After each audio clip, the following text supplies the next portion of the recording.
We have a BMW 3 Series 2010. Customer complained the car won't start. A click, but it won't start. Customer thought might be the starter motor or the battery.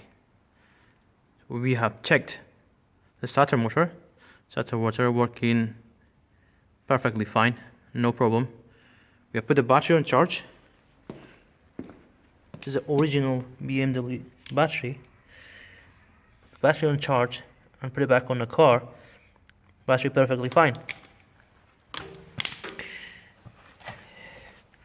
What we notice, this car has been involved in an accident, and because it's been involved in an accident, somebody had a very bad repair to the main power supply to the starter motor from the battery, and this caused a high resistance. It won't allow the starter motor to start. So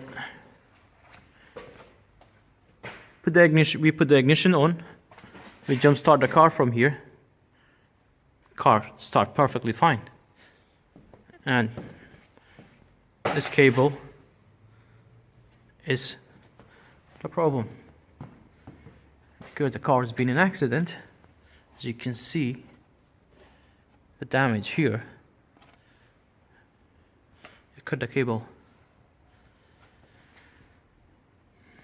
Look at the small things before you jump onto the big things. People thought it might be the ECU, it might be this, might be that. Starter motor, battery, everything checked perfectly fine.